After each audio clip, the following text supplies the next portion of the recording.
Indonesia telah merdeka pada 17 Agustus 1945. Namun ternyata perjuangan rakyat Indonesia dalam mempertahankan kemerdekaan dari tangan penjajah belumlah usai. Belum genap 1 bulan Indonesia merdeka, pasukan tentara Inggris datang ke Jakarta pada tanggal 15 September 1945 dan kemudian ke Surabaya pada tanggal 25 Oktober 1945. Tentara Inggris datang ke Indonesia tergabung dalam AFNI atas keputusan dan atas nama Blok Sekutu. Alih-alih bertugas untuk melucuti tentara Jepang, membebaskan tawanan perang, dan ditahan Jepang serta memulangkan tentara Jepang ke negerinya. Namun di balik itu semua, tentara Inggris yang datang juga membawa misi utamanya, yaitu mengembalikan Indonesia kepada administrasi pemerintahan Belanda sebagai negeri jajahan Hindia Belanda. Tentu saja pasukan Belanda ikut membonceng bersama rombongan tentara Inggris untuk tujuan tersebut. Inilah yang kemudian memicu gejolak rakyat Indonesia dan memunculkan pergerakan perlawanan rakyat Indonesia di mana-mana. Kembalinya pasukan Belanda ke Surabaya turut diikuti berkibarnya bendera merah putih biru tanpa persetujuan pemerintah daerah Surabaya.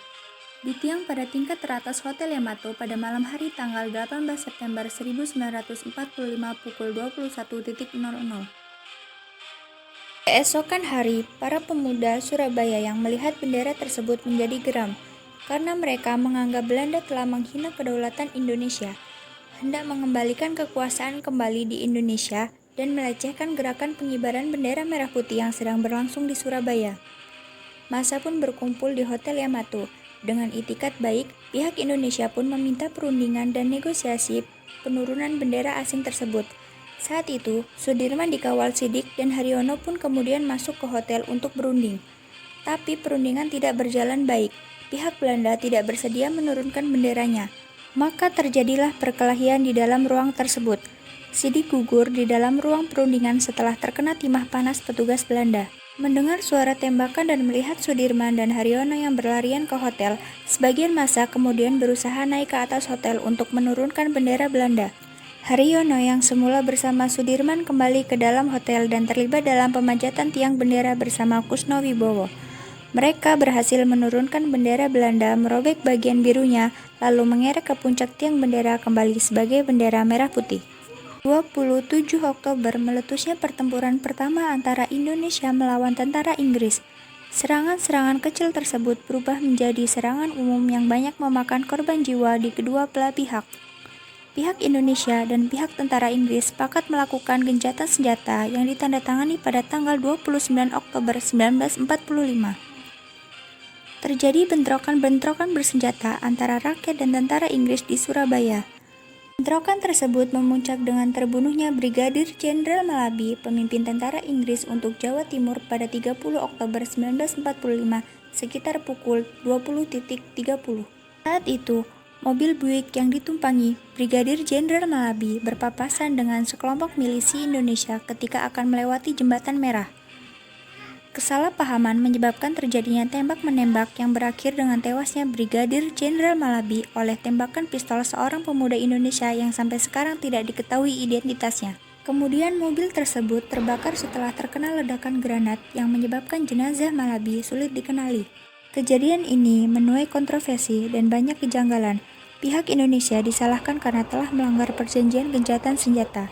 Namun, berbagai sumber menyebutkan seorang perwira Inggris justru bersaksi bahwa Jenderal Malabi yang memerintahkan untuk menembak kerumunan massa tersebut dan juga benar-benar yakin apakah Malabi dibunuh oleh orang Indonesia yang mendekati mobilnya yang meledak bersama dengan serangan terhadap dirinya. Kematian Malabi ini menyebabkan pihak Inggris marah kepada pihak Indonesia dan berakibat pada keputusan pengganti Malabi, Mayor Jenderal Eric Carden Robert Mansert, yang mengeluarkan ultimatum untuk meminta pihak Indonesia menyerahkan persenjataan dan menghentikan perlawanan, menyebutkan juga bahwa semua pimpinan Indonesia, pemuda, polisi, dan kepala radio Surabaya menyerahkan diri dengan mengangkat tangan ke Batavia Weg atau Jalan Batavia. Batas ultimatum itu adalah jam 06.00 pada pagi hari tanggal 10 November 1945. Ultimatum-ultimatum itu disebar melalui pamflet udara oleh tentara Inggris dan ancaman itu tidak membuat gentar sekalipun. Arek-arek Surabaya justru naik pitam dan melawan, sebab Indonesia sudah berdiri menjadi sebuah negara. Selain itu, banyak organisasi perjuangan bersenjata yang telah dibentuk masyarakat, termasuk di kalangan pemuda, mahasiswa, dan pelajar, yang menentang masuknya kembali Belanda yang memboncengi kehadiran tentara Inggris di Indonesia. Rakyat Surabaya tak dibiarkan berjuang sendiri. Ancaman pihak Inggris telah membuat seluruh rakyat Indonesia bersatu dari berbagai daerah di Indonesia, mulai dari pejuang Sumatera, Kalimantan, Maluku, Sulawesi, Bali, hingga resolusi jihad yang dikeluarkan pimpinan Pondok Pesantren Tebu Ireng yang juga pendiri NU, Kiai Haji Hasyim Asy'ari, dari hasil kesepakatan para ulama sepulau Jawa. Dampaknya seluruh santri di Jawa Timur dan sekitarnya berduyun-duyun bergerak ke Surabaya. Santri dan golongan nasionalis bersama-sama bahu-membahu melawan Inggris. Nyaris seluruh sudut kota Surabaya dipenuhi pemuda dan kelompok bersenjata. Kemudian, terjadilah pertemuan pemuda dan kelompok bersenjata di Surabaya yang memutuskan mengangkat Sungkono sebagai Komandan Pertahanan Kota Surabaya dan mengangkat Surahman sebagai Komandan Pertempuran. Dari sinilah kemudian muncul semboyan Merdeka atau Mati dari Sumpah Pejuang Surabaya. Hingga akhirnya, 10 November 1945 pagi hari, rakyat yang siap angkat senjata pun masih menunggu. Hingga akhirnya tersiar kabar seorang pemuda melaporkan terjadi penembakan oleh pasukan Inggris. Peristiwa yang ditunggu-tunggu pun tiba, pertempuran hebat pun terjadi.